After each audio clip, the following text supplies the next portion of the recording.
You scan the horizon from one end of the blue expanse to the other. There is nothing. No glint of sun on a canopy, no contrail, no distant speck of black. Your radar screen is clear. Your sensors are silent. You are completely, totally alone. And then your world explodes. You never saw it. You never heard it. The first and only sign that you were in a fight was the moment you lost it. The hunter that killed you simply wasn't there.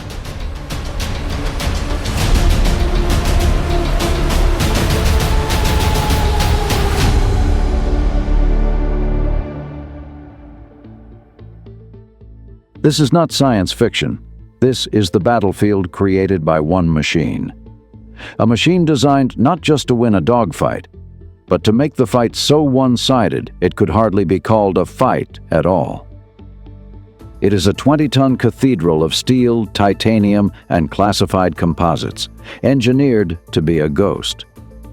A machine that can fly faster than the speed of sound without ever lighting its afterburners, that can see enemies from hundreds of miles away, and that can outmaneuver any aircraft that dares to challenge it. This is the story of the Lockheed Martin F-22 Raptor. It is a story of impossible ambition, of technological leaps that bordered on magic.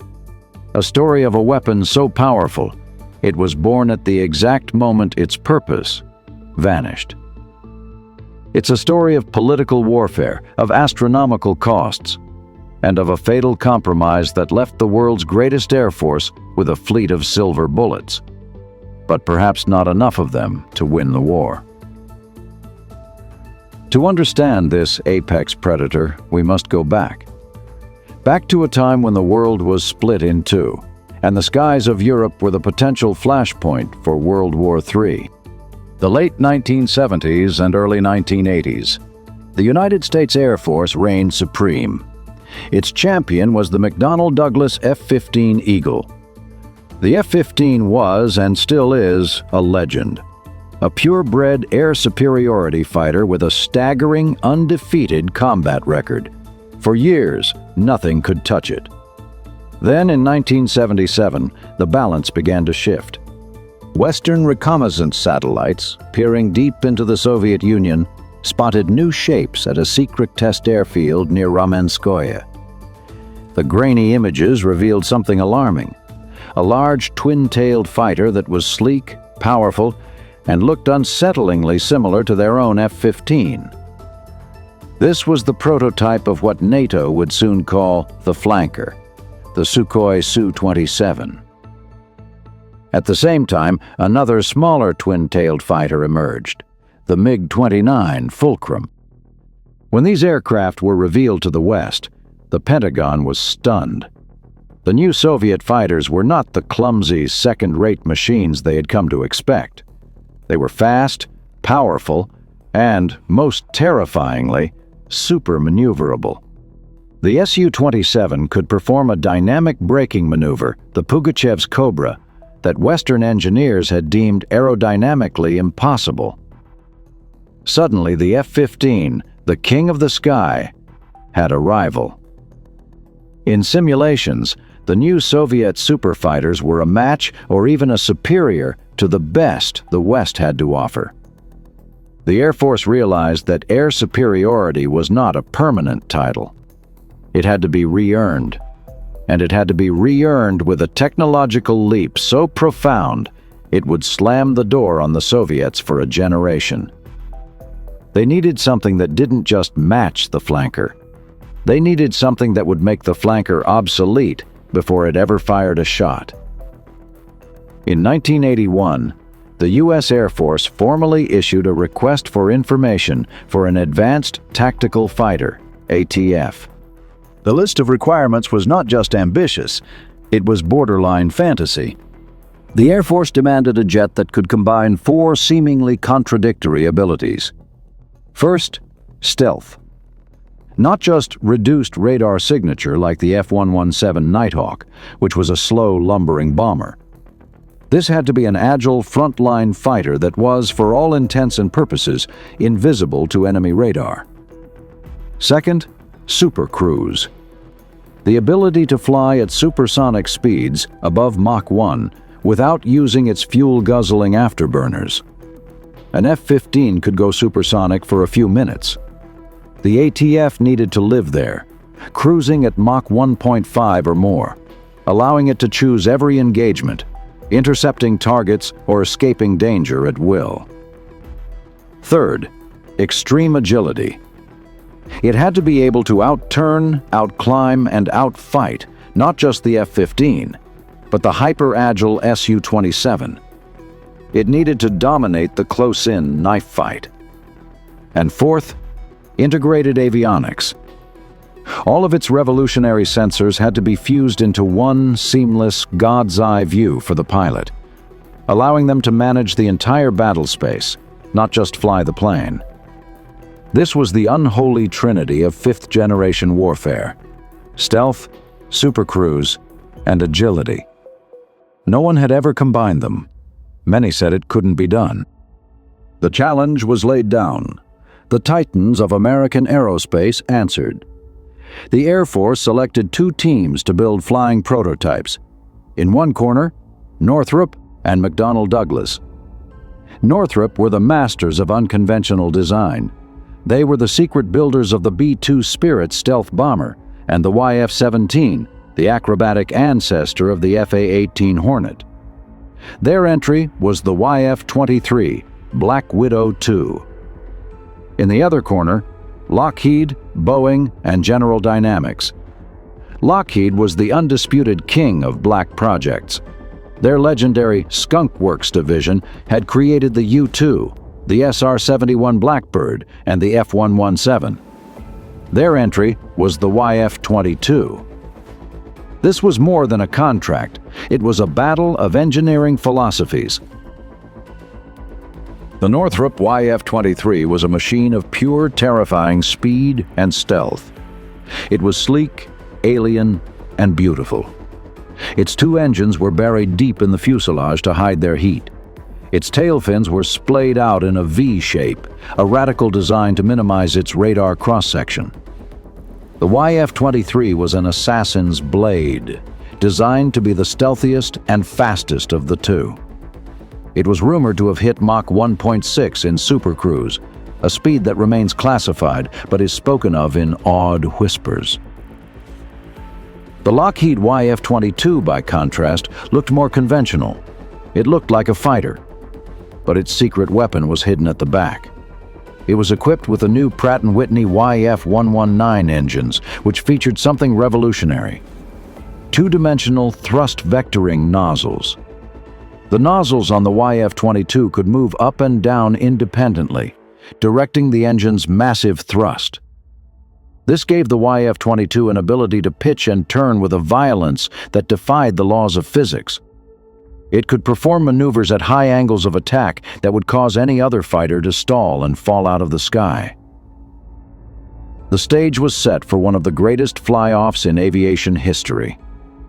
Throughout 1990, the 2 prototypes were pushed to their limits at Edwards Air Force Base, deep in the California desert. The YF-23 was the stealth-first approach. It was faster in a straight line and almost certainly had a smaller radar signature. Its pilot said it was an incredibly stable, high-performance machine. The YF-22 was the agility-first approach. Its test pilots put on a dazzling show, demonstrating its thrust vectoring power. In one legendary display, a YF-22 test pilot pulled the aircraft up to a 60-degree angle of attack, practically standing it on its tail, and still maintained full control. It was a dogfighter's dream. The Air Force was faced with an impossible choice: the YF-23, a stealthy supersonic missileer, or the YF-22, a stealthy, hyper-agile brawler. On April 23, 1991, the Air Force announced its decision. The winner of the Advanced Tactical Fighter competition was the YF-22. Air Force Secretary Donald Rice, in his announcement, stated the YF-22 team offered clearly better capability with lower cost. thereby providing the Air Force with a true best value. The Lockheed team had not only won with their airframe, but their engine partner, Pratt & Whitney, also won with the F-119. A team involving both Air Force and Navy personnel included not only the developer community, but users, testers, contracts experts, cost analysts, and all who would be involved in the next phase of development. The success of the demonstration validation phase and this formal evaluation process is also demonstrated by the fact that the evaluators were able to bring to me as the source selection authority 4 awardable contracts, each of which represented acceptable proposals that met Air Force requirements. However, in evaluating the engine and airframe proposals, one combination clearly offered better capability with lower cost, thereby providing the Air Force with a true best value. With all that said, I now announce that the ATF team will be composed of the Pratt & Whitney company who designed the F-119 engine, which will be integrated into the F-22, designed by Lockheed, team with Boeing and General Dynamics. Why did the YF-22 win? The YF-23 was an incredible machine, and many insiders still debate the choice to this day. But the Air Force felt Lockheed's design was a less risky proposition. Its thrust vectoring was a known quantity, a clear evolutionary step. The YF-23's radical stealth design was perhaps a leap too far, with some concerns about its manufacturing complexity. Lockheed's team, led by the legendary Skunk Works, had also projected more confidence in their management and cost estimates. They hadn't just built a prototype, they had proven they could build the future. The YF-23 Black Widow II was retired to museums, becoming one of aviation's most tantalizing what-ifs. And the YF-22 now had to be forged from a mere prototype into the most complex weapon ever created. It would be given a new name, the F-22 RAPTOR. The development process would be a 15-year odyssey of technological triumph, software nightmares, and a political storm that would threaten to kill the program before it ever flew its first mission. The ghost was about to be born, but it was being born into a world that was changing faster than its circuits could be wired. Low observability. We call it stealth. Stealth is not a single technology, it's a fanatical design philosophy. It's a symphony of shapes, materials, and emissions control, all working to achieve one goal: to shrink the F-22's radar cross-section from the size of a barn door to the size of a steel marble. It starts with the shape. Look at the Raptor. Every edge, every angle is deliberate. The leading edges of the wings are aligned at the same angle as the V of the twin tails. The edges of the engine intakes match the edges of the tail planes. This is called planform alignment. A conventional fighter is a mess of random angles, vertical tails, round nozzles, antennas, and pylons, all of which act like perfect mirrors, scattering a radar signal back to its source from every direction. The F-22 is the opposite.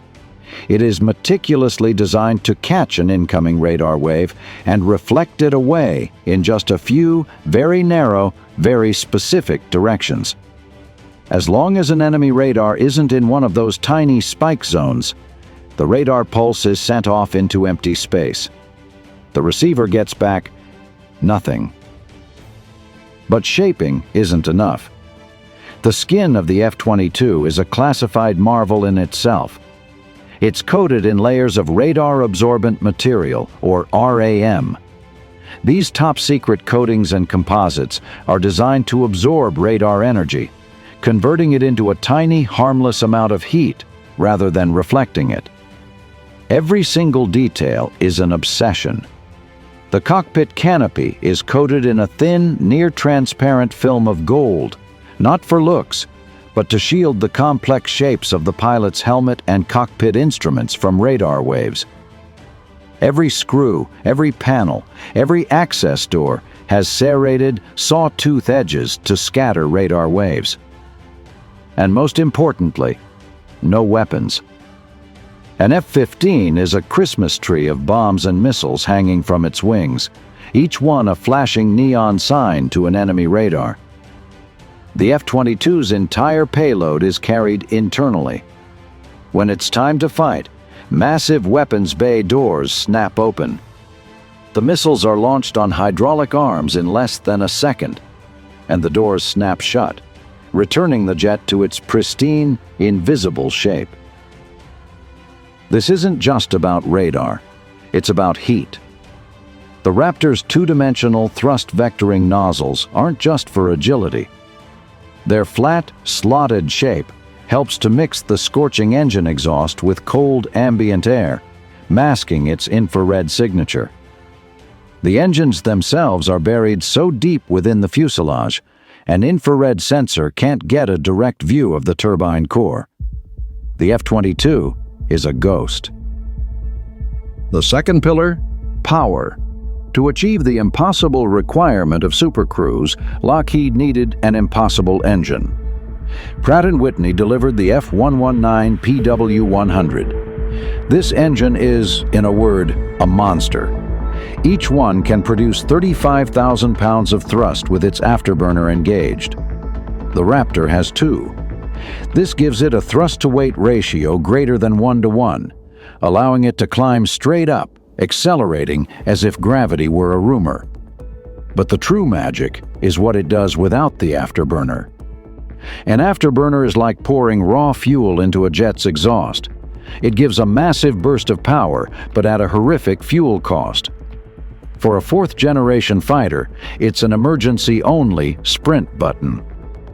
The F-119 engine is so advanced, so efficient at its core, that it can push the 60,000-pound Raptor past the speed of sound, reportedly as high as Mach 1.8, on military power alone. This is supercruise. This one ability fundamentally changes the rules of air combat. The F-22 dictates the terms of every single fight. It can intercept any target, it can escape any threat. It can arrive at the battle, fire its missiles, and be gone. All before a conventional F-15 has even decided to light its afterburner. And then there's the agility. Those 2D thrust vectoring nozzles at the back can move up or down by 20 degrees in an instant. This allows the pilot to point the nose of the jet in a different direction than the jet is traveling. It can perform physics-defying maneuvers like the J-turn, decelerating and changing direction with a cobra-like quickness that no opponent can follow. A test pilot in a dogfight against an F-15 famously said the F-22's maneuverability was so superior, it was like having a club-to-club fight, but the other guy has a machine gun. The final pillar is the one that truly makes the F-22 a fifth-generation killer. It's not the body, it's the brain. The F-22 was the first fighter to truly achieve sensor fusion. In an F-15, the pilot is an orchestra conductor. They have to manage a radar screen, a separate electronic warfare display, a navigation pod, and a data link. They must read all these separate instruments and manually, in their own mind, build a picture of the battlefield, all while pulling 9 Gs and trying not to get shot. The F-22 pilot is a god. The Raptor's brain is made of 2 massive computers called Common Integrated Processors, or CIPs. These computers take in all the information from all the sensors and fuse it into one single intuitive picture. The centerpiece is the Northrop Grumman AN/APG-77 radar. This was one of the world's first AESA, or Active Electronically Scanned Array radars. Instead of a mechanical dish gimbaling back and forth, the APG-77 is a flat, stationary array of over 1,900 tiny transmit-receive modules. This means it can scan the sky at nearly the speed of light tracking dozens of targets at once in multiple directions. It's also a low probability of intercept radar. It's so precise, it can send a narrow pencil beam of energy at a target, get a track, and then change its frequency thousands of times per second, all before the target's radar warning receiver even knows it's being painted. But that's just the start. The F-22's entire airframe is a sensor. The AN/ALR-94 electronic warfare system has 30 antennas embedded in the wings and fuselage, constantly tasting the electronic spectrum.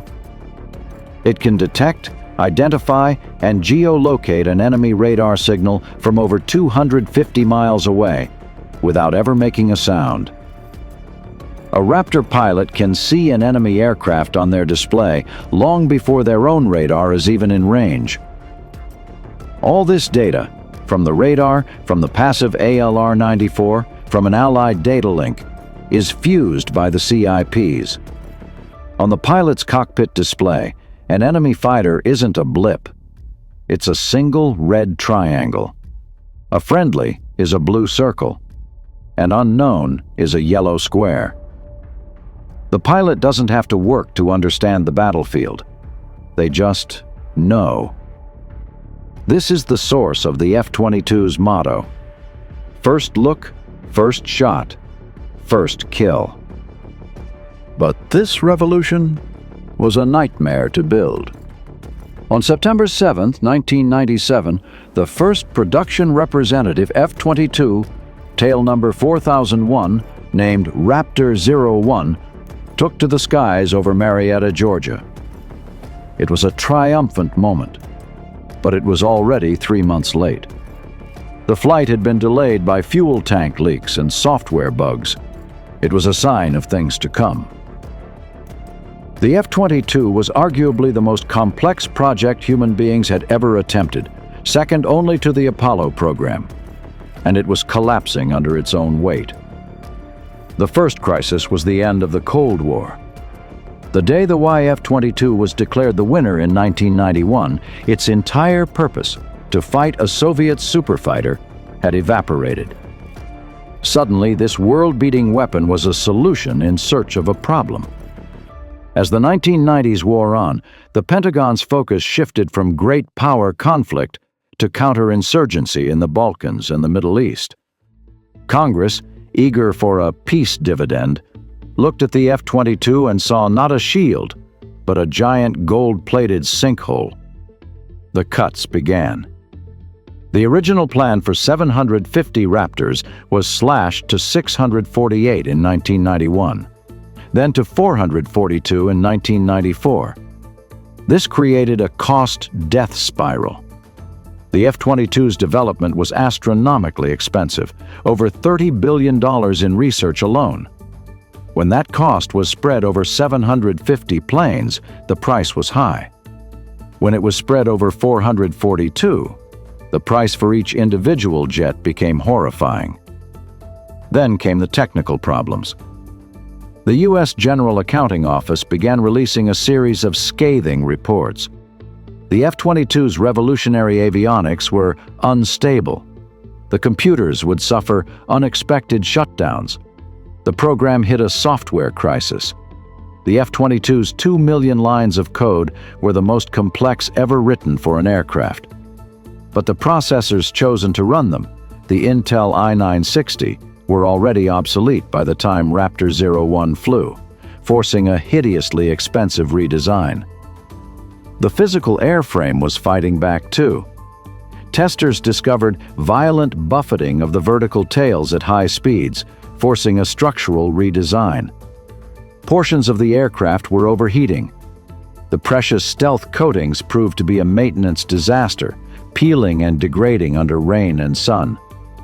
By the early 2000s, the program was years behind schedule and billions over budget. The original goal of a $35 million flyaway cost had become a joke. The real number was climbing past $150 million per plane.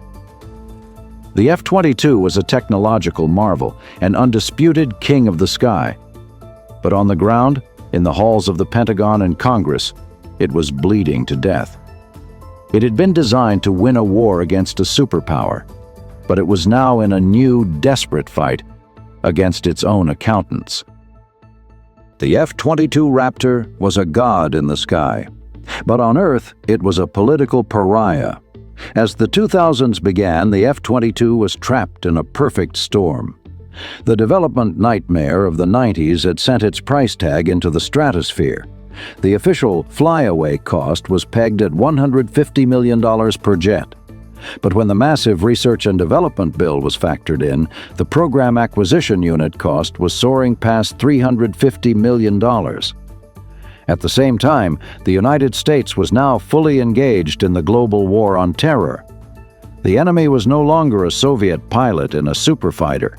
The enemy was an insurgent with a cell phone and an IED. The skies over Iraq and Afghanistan were completely uncontested.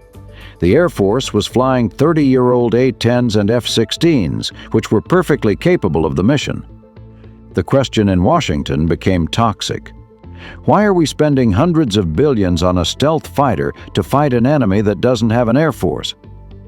The Raptor's supporters, mainly Air Force leadership, argued for the long view. General T. Michael Mosley, Air Force Chief of Staff, argued passionately, "If you don't have air superiority, you're dead. It's not a question of if, it's a question of how long." They warned that while America was bogged down in the desert, China and Russia were aggressively developing their own fifth-generation rivals, the J-20 and Su-57. To stop building the F-22, they argued, would be to invite a future catastrophe. But the program had a second self-inflicted wound. In 1998, Congress had passed a single sentence buried deep in a massive appropriations bill. It became known as the Obey Amendment, named for its author, Representative David Obey. This amendment flatly banned the export of the F-22 to any foreign government. The logic was simple. The F-22's technology, particularly its stealth and its sensor fusion, was such a profound national secret that it simply could not be trusted to anyone, not even America's closest allies. Japan, Australia, and Israel all expressed profound interest in buying the Raptor, but the door was slammed shut. This ban was a fatal blow. Without foreign sales to help absorb the cost, the very model that would later make the F-35 program viable, the U.S. government was left holding the entire $67 billion bill. The F-22 was now in a golden cage, too secret to sell and too expensive to buy. The final executioner arrived in 2009. His name was Robert Gates, the new Secretary of Defense. Gates was a pragmatist, brought in to manage two grinding ground wars. He saw a military that was unbalanced, overinvested in exquisite high-tech weapons for a conventional war, and desperately under-equipped for the wars it was actually fighting. And to him, the F-22 was the prime symbol of that dysfunction. On April 6, 2009, Secretary Gates stepped up to a Pentagon podium and lowered the axe. He announced his recommendation to end F-22 production at 187 aircraft. For me, it was not a close call. And the basic conclusion was that, first of all, we have fulfilled program. I mean, it's not like we're killing the F-22. We will have 187 of them. The 183 of that has been the program of record, as I recall, since 2005. So we are completing the F-22 program. And the military advice that I got was that there is no military requirement for numbers of F-22s beyond 187. Air Force advice, so they've been badgering you with all sorts of analysis that they need 60 more. That was their advice as well. It was their advice as well that, yes, that you didn't need more than 187? Yes. Really? Okay. The original plan for 750 jets was dead. The Air Force's desperate plea for a bare minimum of 381 was denied. The number would be 187 and no more. He argued that the F-22 was a luxury the country could no longer afford. He needed that money for drones, for surveillance aircraft, for armored vehicles to protect troops in Afghanistan. He would, he said, champion the other fifth-generation fighter, the F-35. It was less capable in a pure dogfight, but it was designed from the start to be a multi-role jack-of-all-trades, and critically, it was exportable. The Air Force was apoplectic. Congress fought, but the tide had turned. Gates, with the backing of the new Obama administration, won the fight. In 2011, the last F-22, tail number 4195, rolled off the Lockheed Martin assembly line in Marietta, Georgia. The jigs and tools used to build the world's most advanced fighter were packed up and put into storage. The world's greatest fighter was, officially, an endangered species. But the Raptor's troubles were far from over. As the small fleet of 187 jets began their operational life, a new, more terrifying problem emerged.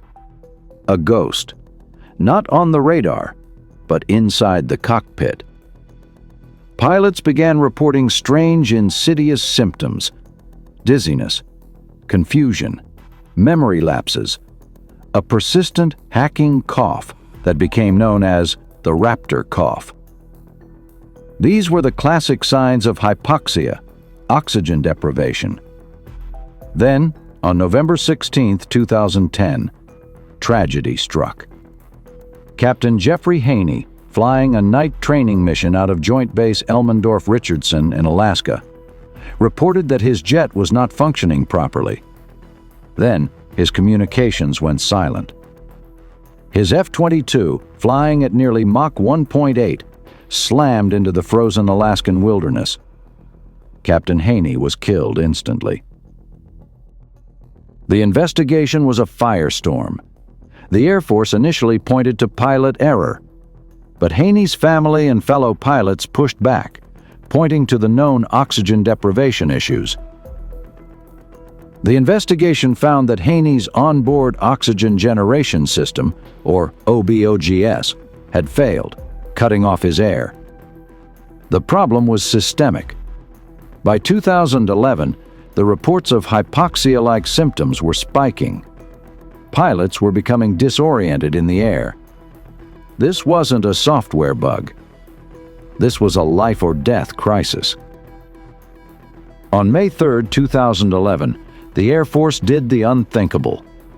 It grounded its entire multi-billion-dollar F-22 fleet. The world's apex predator was now a hangar queen, by order of its own commanders. A massive investigation involving NASA and a host of civilian experts tore the jet apart. They searched for a smoking gun, a single failed part. They found nothing. Or rather, they found everything. There was no single cause. It was a collage of issues. The onboard oxygen generation system was one problem, but the real culprit was a piece of pilot equipment, the upper pressure garment. This vest was designed to inflate during high-G maneuvers to help the pilot breathe. But a faulty valve was causing the vest to remain inflated even in normal flight. It was, quite literally, slowly squeezing the pilots, preventing their lungs from fully expanding. They were suffocating, G-force by G-force, in their own cockpits. After a grueling 4-month stand-down, a solution was found. The faulty valve was replaced, filters were removed, and a new automatic backup oxygen system was installed. The fleet returned to the sky in September 2011. The ghost in the cockpit had finally been exorcised. The Raptor was, at last, cleared for combat. It was just in time, because the world it was built for was suddenly back. For nearly a decade, the F-22 was a king without a kingdom. It had entered service on December 15, 2005, declared initially operationally capable, and assigned to the 27th Fighter Squadron at Langley Air Force Base. Its first operational missions were flying air defense patrols over the U.S. as part of Operation Noble Eagle. But in the skies over Iraq and Afghanistan, it was absent. The F-22 was deemed overkill, too valuable to risk, and too specialized for dropping bombs on insurgents. Instead, the Raptor proved its lethality in the simulated skies over the Nevada desert. At exercises like Red Flag and Northern Edge, the F-22's performance was not just dominant, it was terrifying. In its first major exercise, Northern Edge 2006, the F-22s flew against a massive force of F-15, F-16, and F/A-18 acting as the enemy. The final kill ratio was 144 to 0. In later exercises, the numbers became almost comical, 241 to 2. The Red Air pilots, the best in the U.S. Navy and Air Force, reported a deeply unsettling experience. They would fly their mission, staring into an empty sky, only to hear over the radio, "You're dead. You're dead. You're dead." They never even knew a Raptor was in the same sky. The F-22 was without a doubt the greatest air-to-air fighter ever built. But it had never fired a shot in anger.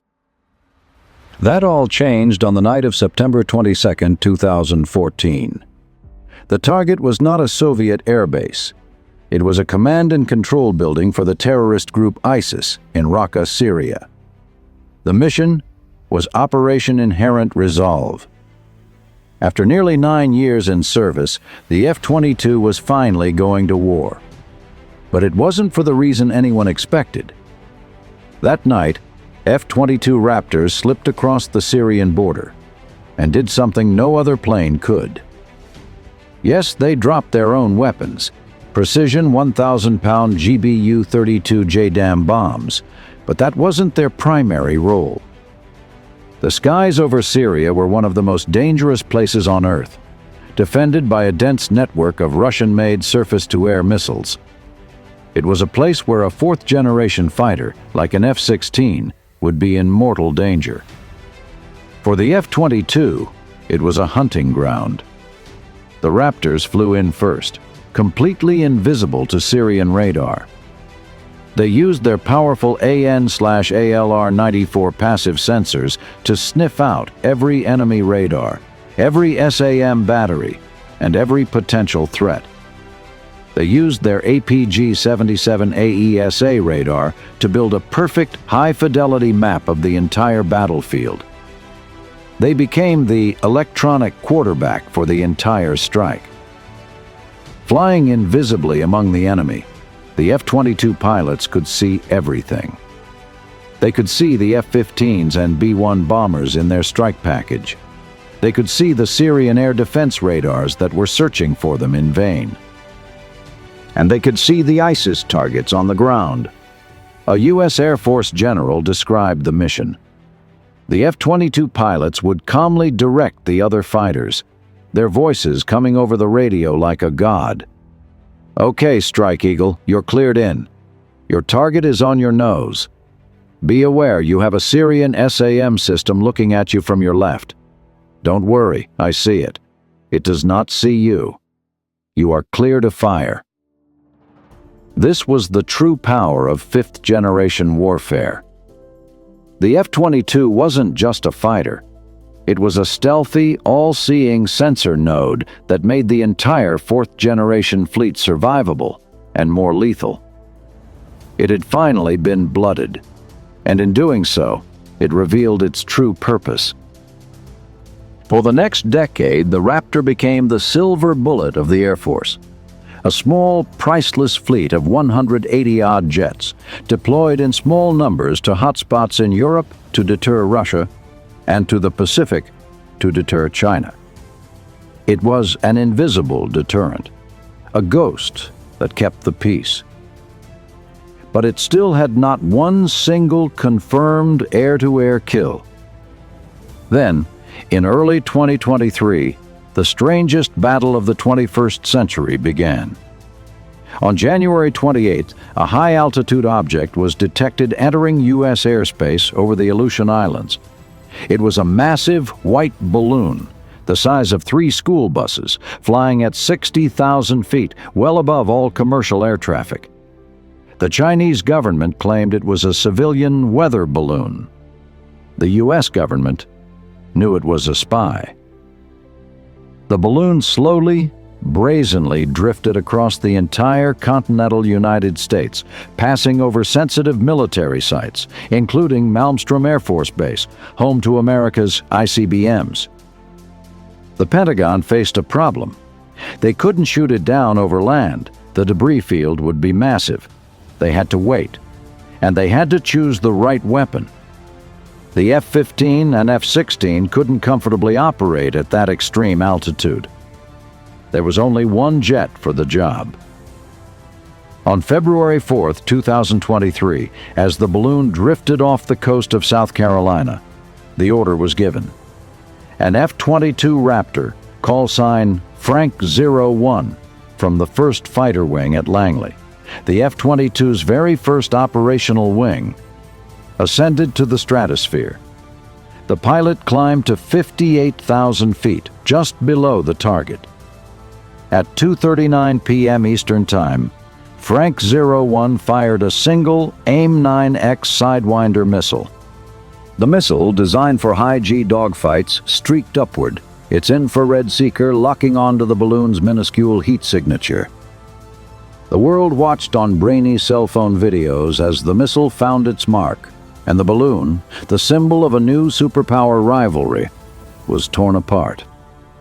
The irony was historic. The F-22 Raptor, the $400 million apex predator, the hyper-maneuverable dogfighter built to slay the Soviet Union's best, had finally, after 26 years, achieved its first official air-to-air kill against a balloon.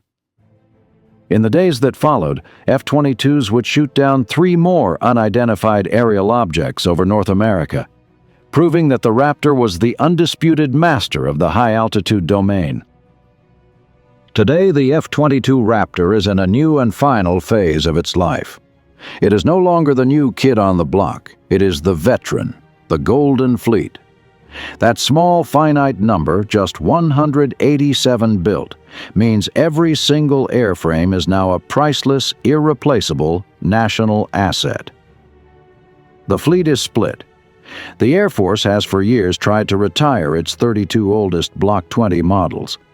These are the training jets, which lack the advanced combat systems of the main fleet. Lieutenant General Richard Moore of the Air Force stated bluntly in 2023 that they will never be a part of the combat force. They don't have the most modern communications. They don't shoot the most modern weapons.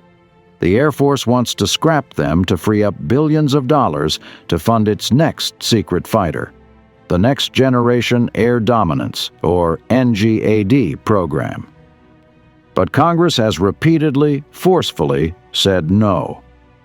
With the rise of China's own J-20 stealth fighter, lawmakers argue that the U.S. cannot afford to lose a single 5th-generation airframe, even a subpar one. The battle is no longer about saving money. It's about preserving a dwindling advantage. The current plan is to upgrade even these old jets for combat, and the main fleet is getting deadlier.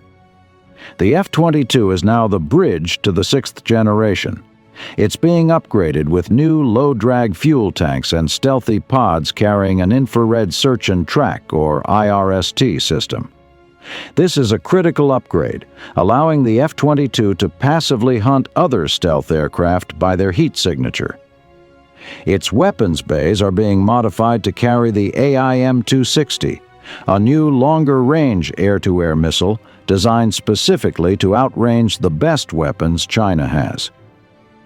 The F-22 is now the quarterback for its younger, more numerous sibling, the F-35. The F-35 is the multi-role workhorse. The F-22 is the pure killer. Together, they are the 1-2 punch of American air power. The story of the F-22 Raptor is not a simple one. It has no clear-cut beginning, or a clean, heroic ending. It is a story of contradictions. It was designed for a superpower war that ended the moment it was born. It was a technological miracle that was crippled by its own complexity.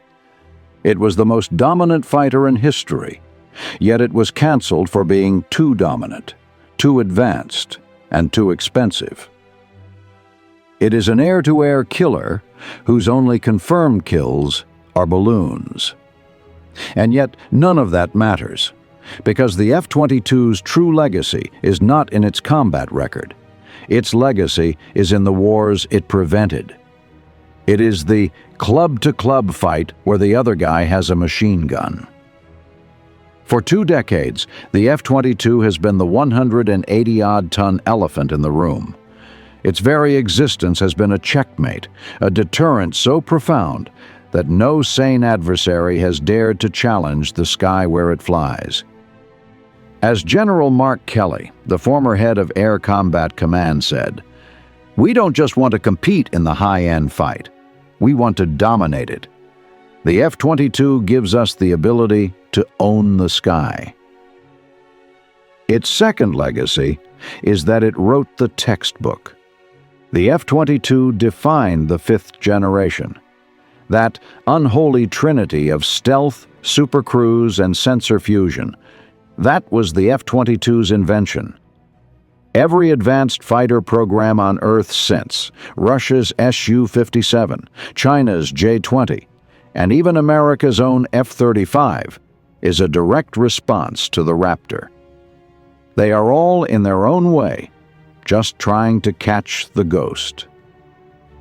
The F-22's sensor fusion, once a software nightmare, is now the central principle of all modern warfare.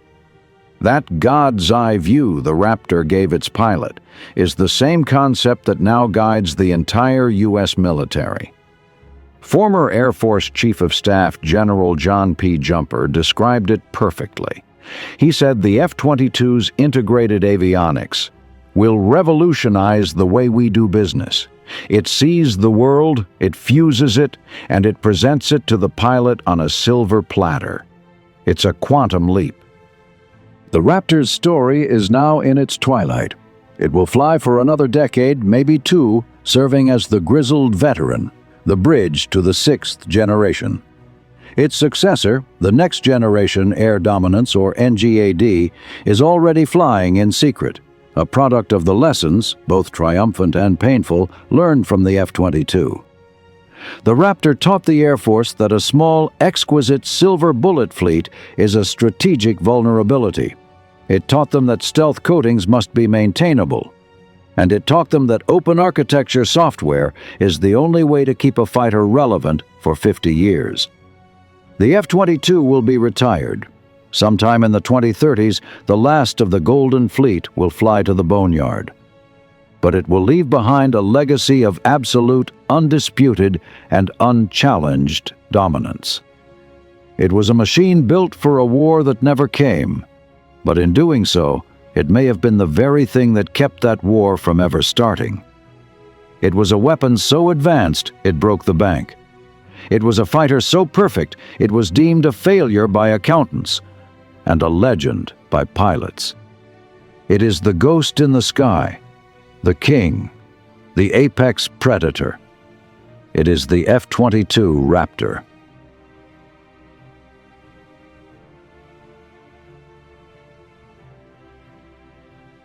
It was faster. It was stealthier. By some accounts, it was the most advanced tactical fighter the world had ever seen. Designed in the shadows of a secret war, it was built to dominate the skies and ensure air supremacy for a generation. Yet, it lost. The competitor, of course, in military was the Soviet Union. And they had a lot of good design teams, many of them, working on fighter airplanes. The Soviets could develop fighter airplanes, were capable of defeating ours in the sky. And that was enough for the Air Force to say, we better take a bold step forward with the next airplane.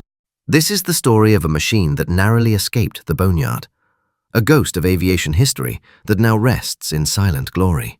It's a factual account of human ingenuity, pride, and sacrifice by an elite team that built a seemingly invincible weapon. A team that, only after the project was cancelled, was granted clearance to finally tell their story. Not a day was lost, and we were designing technology for B-2 and ATF together, side by side, daily.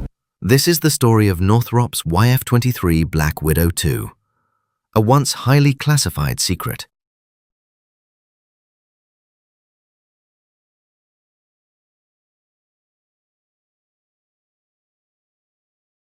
Our story begins during the height of the Cold War. At the time, the threat of mass destruction from a nuclear holocaust felt not just possible, but quite probable. Two superpowers were embroiled in an invisible conflict of arms escalation and the relentless pursuit of air superiority. With communist forces in Eastern Europe holding a 4-to-1 military advantage, there were legitimate concerns for the West's defense systems and the region's political stability. While the American F-15 Eagle held on to a slim advantage, the potential threat posed by swifter Soviet-built fighters like the MiG-29 and the advanced Su-27 flanker family posed a massive problem. If it was to counter the threat from the east, the United States and its aging air fleet needed a radical shift in aerial strategy. The first plan of action was the gathering of intelligence.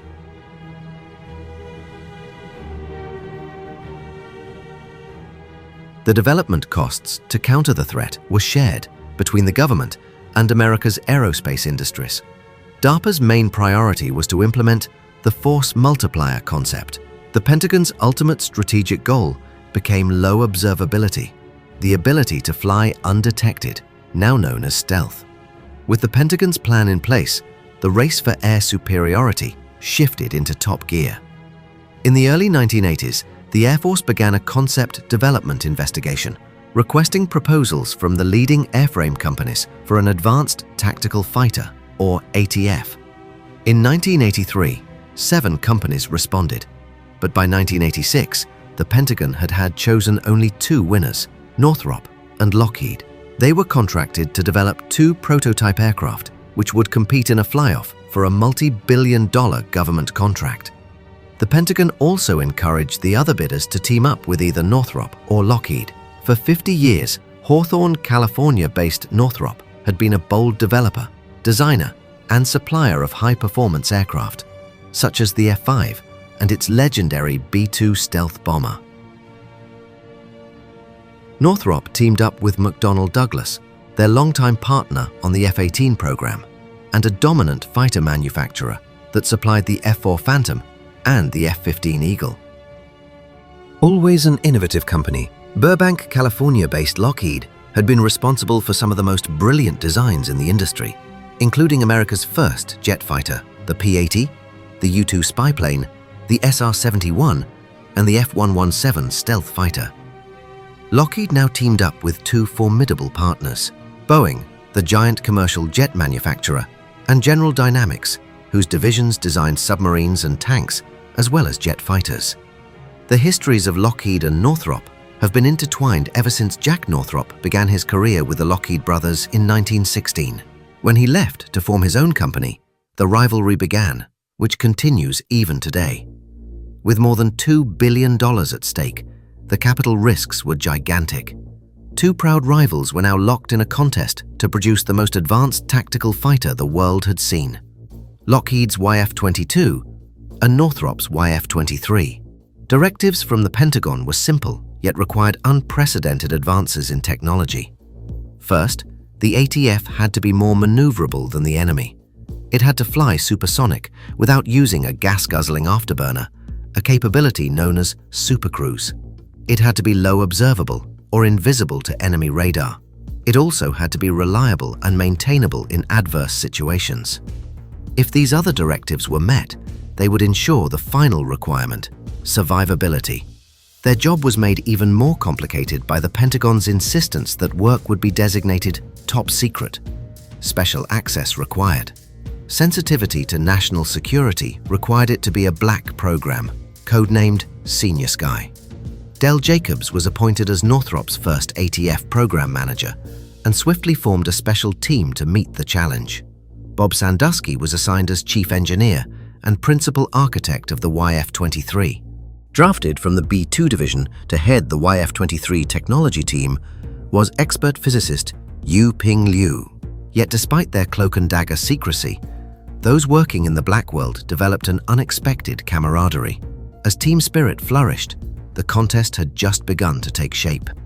Sandusky's team knew that their design would have to defeat the most potent weapon that can be used against a fighter: radio azimuth detecting and ranging signals, commonly known as radar. Ever since 1940, when it was first effectively utilized by the British against the German Luftwaffe, radar has been evolving into far more sophisticated forms. There is only one way to hide from radar. It's called stealth. Stealth is the ability of an object or weapon to appear invisible to all enemy sensors. Top secret research in ways to avoid radar detection has continued for decades. It was Northrop and Lockheed which developed the first experimental versions of stealth aircraft. Lockheed's Have Blue program was the forerunner to the F-117 stealth fighter. Northrop's basis for their B-2 stealth bomber was the Tacit Blue program. This intelligence-gathering aircraft was the first stealthy aircraft with curved aerodynamic surfaces and was developed in a program that was so highly classified that for many years, the Pentagon did not even acknowledge that it existed. The two competitors followed different paths in designing their own ATF versions. Lockheed's design followed in the tradition of their Have Blue and F-117 creations, with sharply angled surfaces. Northrop's ATF design took on the distinctive characteristics of its stealth heritage, the B-2 bomber. The B-2, with its flowing organic lines and radar-deflecting profile, has a strategic advantage over its opponents.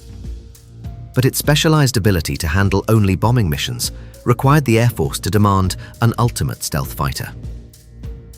Throughout the 8-year development of the YF-23, stealth techniques were being continuously tested and refined. The shape of the plane was determined by radar and wind tunnel tests. During one type of radar test, the aircraft model was placed on a pole and its cross-section illuminated with various high-frequency radar signals. Its radar cross-section, or RCS, was then measured and the data utilized in the design process. These tests were conducted at night at a secret location in the California desert, under cover from overhead satellite surveillance. Early in the program, during one such RCS test, the YF-23 first acquired the name Black Widow. The original Black Widow, Northrop's P-61, was built during World War II. It was a night fighter, fitted with the first ever radar-guided gun system, painted gloss black to deflect enemy searchlights. Since that time, the Black Widow has become legendary among aviation enthusiasts. Two separate prototypes of the YF-22 and of the YF-23 were built for the ATF program. These prototype air vehicles were designated PAV-1 and PAV-2. PAV-1 was powered with a Pratt & Whitney engine, and General Electric supplied the engine for PAV-2. The two engine companies were locked in their own fly-off competition for engine selection. Their goal? To build an engine that could fly at sustained supercruise speeds.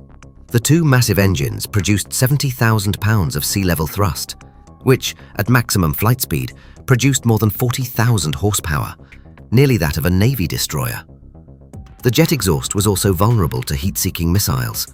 To lower the heat signature, an ingenious exhaust liner was designed, which cooled engine emissions from detection.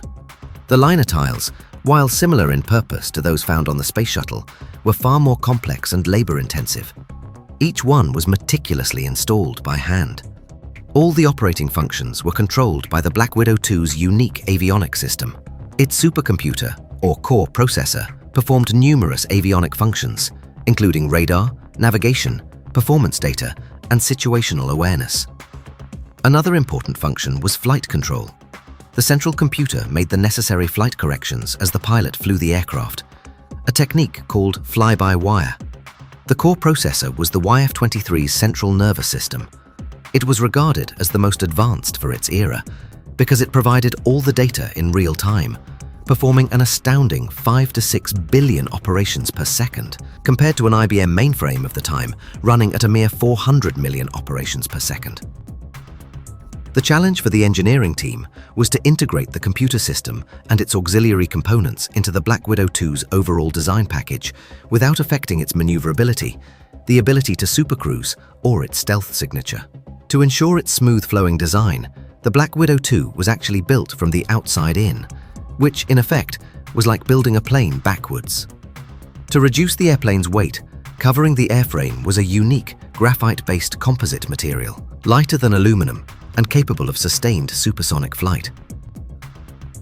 While Northrop pioneered the use of composites, they hadn't been used this extensively until PAV-1. Though Northrop and McDonnell Douglas produced the airframe, they relied on a network of specialized subcontractors who created the internal components, like the computers, actuators, and radar systems.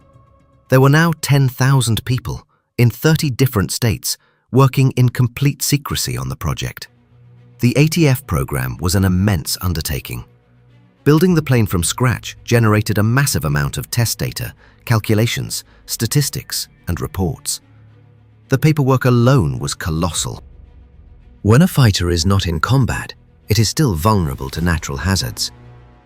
To alleviate the problem of bird strikes, Northrop turned to their specialist subcontractors. The challenge was to fabricate a specially coated radar deflective canopy, which was thin enough to be optically perfect, yet thick enough to withstand a bird strike at 400 knots. The common method of testing the canopy is to fire a 4-pound raw chicken from a high-velocity air cannon at it.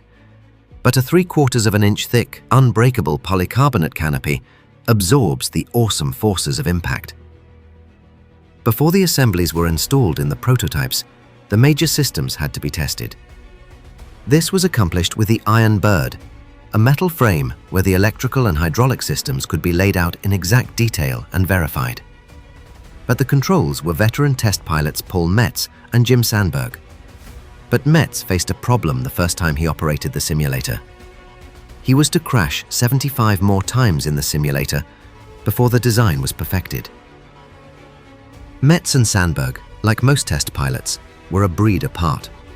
The simulator program was, in many respects, the most costly part of the ATF budget. Utilizing computer models, the test pilots simulated wargames and recreated combat situations, pitting the computerized version of PAV-1 against the best Soviet MiGs and American fighters. PAV-1 beat them all, hands down. But the success was overshadowed by a new set of problems. After 3 years, the financial stakes brought new pressures, but the team pushed on. With 20,000 hours logged in the simulators, the test pilots and engineers felt they were now ready to take their show out to the desert. 100 miles northeast of Los Angeles, on a desolate dry lakebed, lies Edwards Air Force Base, home to more historic aviation test exploits than any other test facility on the planet. The base was named after Captain Glenn Edwards, a test pilot killed while flying Northrop's original flying wing. Chuck Yeager smashed the sound barrier here in 1947, and it has also served as test headquarters for the successful B-2 stealth bomber program. In secretive nightly operations to elude overhead spy satellites, huge sections of the aircraft were hauled under armed guard to the base. There, a 125-member flight test crew assembled and tested, while thousands worked in support. In the early hours of June 22, 1990, the Black Widow 2 was finally completed. But moments before the scheduled rollout, Bob Sandusky was forced to apply some stealth interference of his own when an Air Force general wanted to carry out a last-minute inspection. A few minutes later, the black world secrecy that had shrouded the ATF program for the past 8 years was about to be lifted. For several weeks following the successful rollout, PAV-1 was given a variety of taxi tests. During one of the very first tests, the flaps and tail surfaces automatically began to activate. The computer sensitivity was adjusted to correct this anomaly. During the taxi tests, pilot Paul Metz had his first opportunity to experience the aircraft's true capabilities. At this stage of the ATF competition, Lockheed had yet to roll out their plane, and Northrop was at last ready to fly. At 3:30 a.m. on August 27, 1990, Excited employees congregated in Hawthorne, boarded a fleet of buses in darkness, and headed out to the desert. Edwards Air Force Base, meanwhile, was a pulse of frenetic activity. Engineers, specialists, and the flight test crew were busy making final preparations for the big event. A photograph of PAV-1's first flight, proudly displaying Bob Sandusky's Black Widow signature, appeared on the cover of the next Aviation Week. In response, orders quickly came from above to have the hourglass immediately removed. As soon as the historic first flight was over, the on-ground celebrations began. We see it get airborne. There's nothing like it. There's nothing in the world. That was in the control room. I just could not wait. I went out of control. I want to see it fly. On August 29, 1990, only 2 days after PAV-1's first flight, Lockheed triumphantly rolled out its YF-22. Now the contestants were dueling wing to wing. Over at Northrop, Jim Sandberg was behind the controls for the first flight of PAV-2. However, this time an unforeseen problem occurred when the right landing gear failed to come down on the first try. After cycling it again, it deployed, and PAV-2 safely touched down without any further incidents.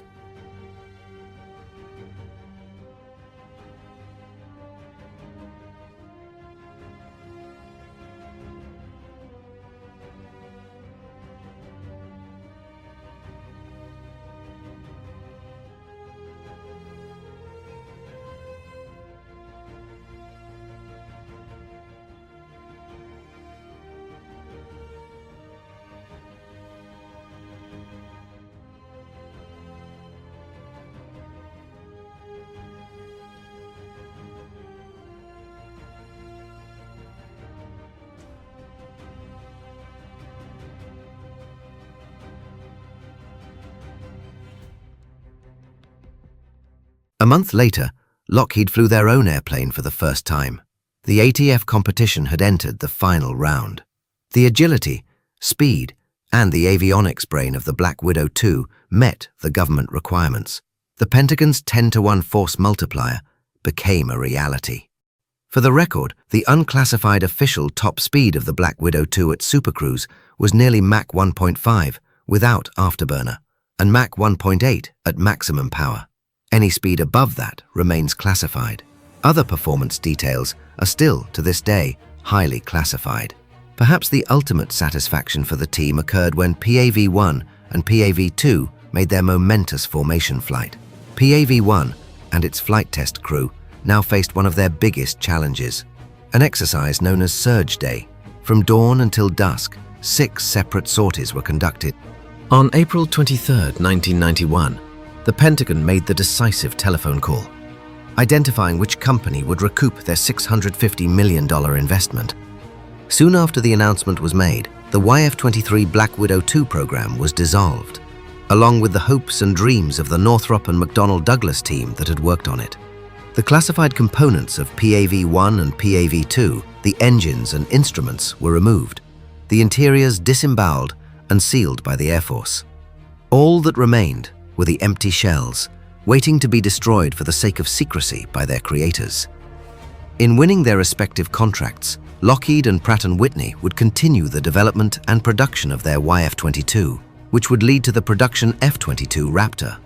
But, ironically, the Cold War became an issue of the past. The threat that was there when the effort first started was gone. As for PAV-1 and PAV-2, they remained at Edwards Air Force Base for 5 years. Anonymous icons to a lost government contract.